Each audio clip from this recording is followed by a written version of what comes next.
मैं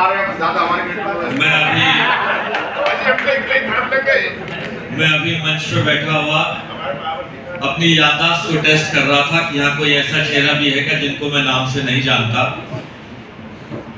मैंने देखा लगभग 95% लोगों को मैं नाम से बुला सकता हूँ।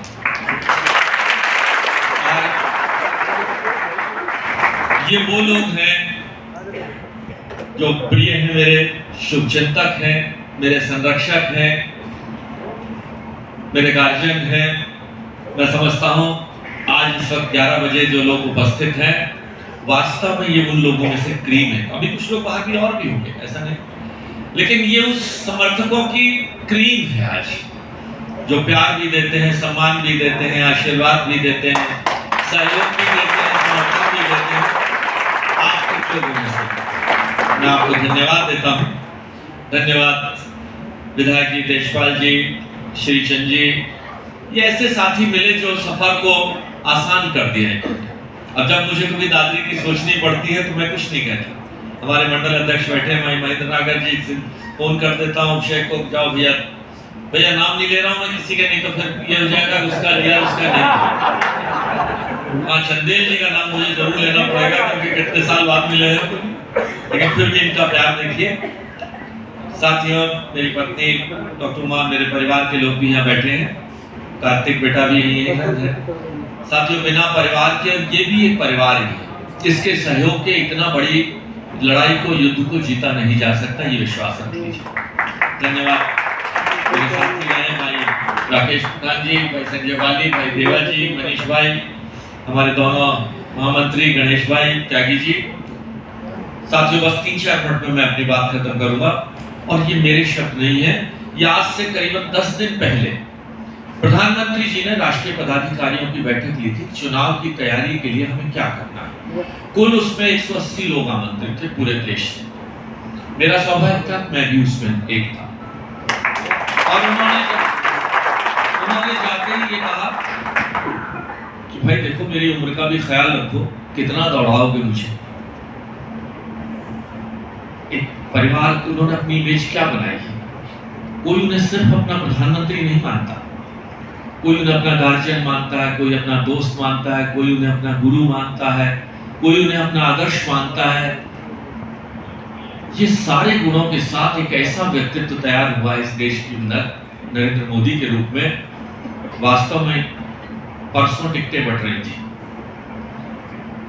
यहाँ की लोकसभा की बैठक थी, अब में से ज्यादातर लोग उस बैठक में रहे होंगे, जो धनखड़ जी और कपिल अग्रवाल जी ने ली।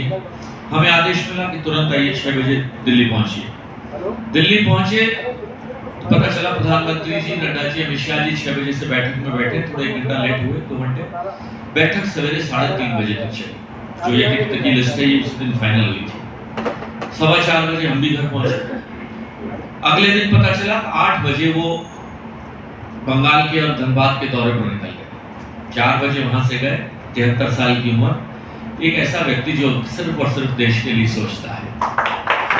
उनका हमें नेतृत्व मिला है, मार्गदर्शन मिला है, और जो उन्होंने बातें वहां कही, उसने कहा मोदी के नाम पे चुनाव जीतना चाहते हो, आला साहब आपके नाम पे चाटुकारिता मत करो।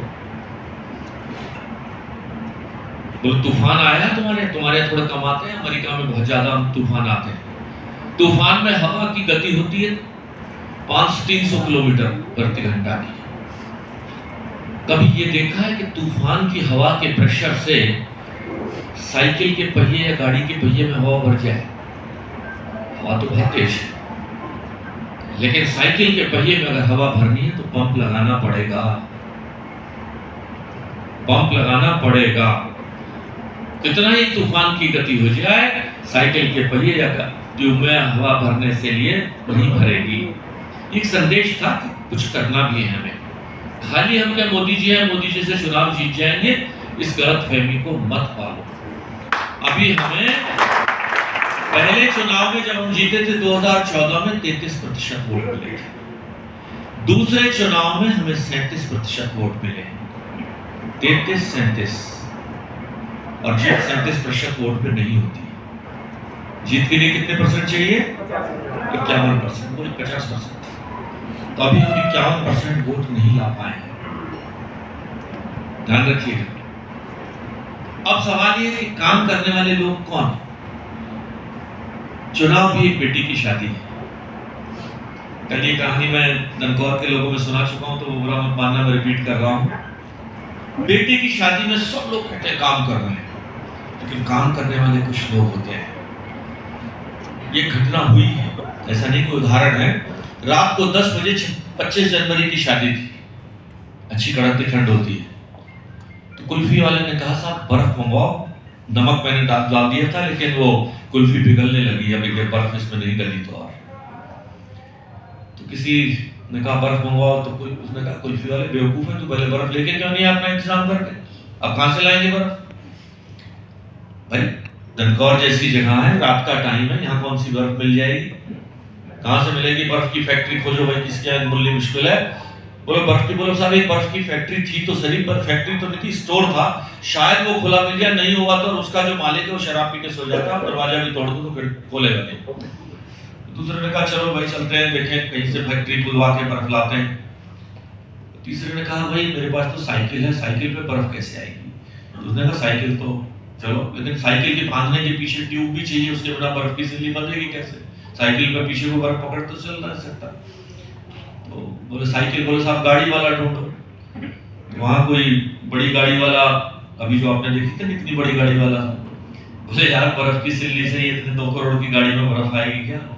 मेरा तो सारा कारपेट ही अंदर का खराब हो जाएगा। कह रहा हूँ किसी छोटी गाड़ी वाले की ढूंढी, जिसके बोले हाँ साहब मैं चलता हूँ बर्फ लाने के लिए।